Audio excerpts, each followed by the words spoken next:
Hi, and welcome to Cooking with Tia Laura. On today's show, we're going to make chicken broth or stock. I don't really know what the difference is, but we're going to make it. Okay, so I like to put it in my freezer in small containers so that I can use it for all kinds of recipes at any time. I always like to have it on hand when one of my kids or our friend isn't feeling well and they're sick, and then I like to deliver them some broth so they can make some soup. And it's got, I don't know, it's got wonderful mama ingredients in it that my kids will swear will make you feel better. Okay, so since I'm going to be stocking up on my stock today, I'm going to use 2 chickens. So normally I'll just use 1, but I want to make a larger quantity, and I have the 2 chickens available, and I'm going to go ahead and use those. Now, the chicken that you use, what you really want is the carcass. You want the bones. So I'm going to end up cutting off the meat off of this chicken, and I'm going to cook it separately for other dishes. Sometimes I cook it to make chicken soup, and then that's the chicken that I use. Other times I use it for enchiladas and other types of dishes. So I'm going to cut it out and cook it separately, and then I'll still have the 2 carcasses to boil in my water. Now, what can you use? If you've had a roasted chicken for dinner, go ahead and use that carcass. If you buy a rotisserie chicken from the grocery store, go ahead and use that. It doesn't really matter, you just need the bones. More bones, the better. You get more flavor. So, along with the chicken, I put vegetables in mine. So, celery and leeks. So leeks is one of my very favorite ingredients of all times. I love to use those. I always use an onion, and I use a lot of garlic, maybe like 6 to 8 cloves per chicken.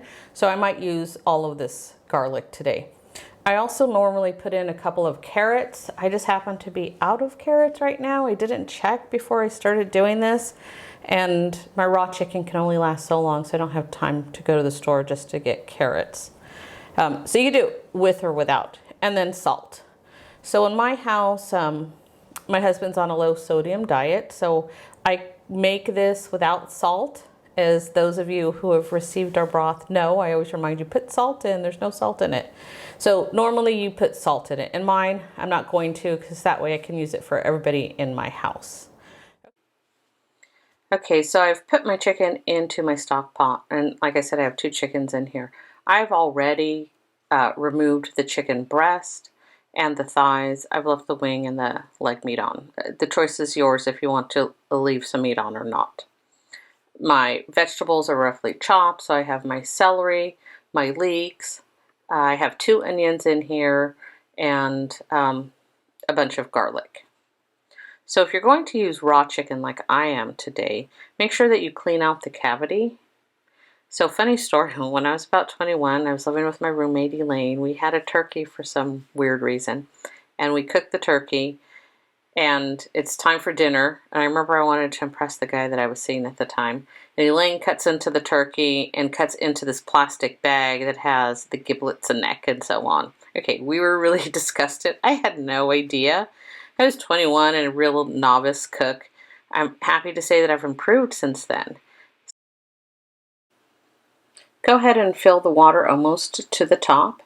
Put it on your stovetop, set it on high and let it boil. Then turn it down and let it gently simmer. Here's the stock at about 2.5 hours. It smells delicious and has permeated through every room in my house. You can see the chicken is beginning to fall apart. If you want to be done at this point, that's fine. I end up cooking this for about 8 hours. You can see that everything falls apart. The longer you cook it, the more the flavor comes out of the bones and the vegetables and into the liquid. At this point, I just get a strainer, and it's kind of messy, and I just move everything into a separate pot.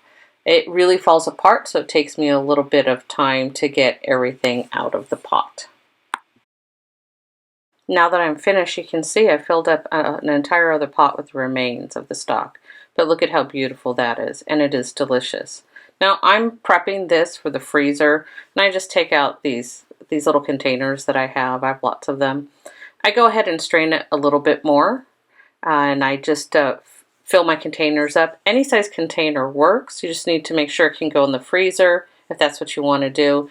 Sometimes I even use plastic bags, and I get a lot. I ended up making soup this day, filling my freezer, and then using the chicken for enchiladas that night. So you get a lot out of one production. It takes a long time, it takes all day, but it's really worth the effort, and it's delicious.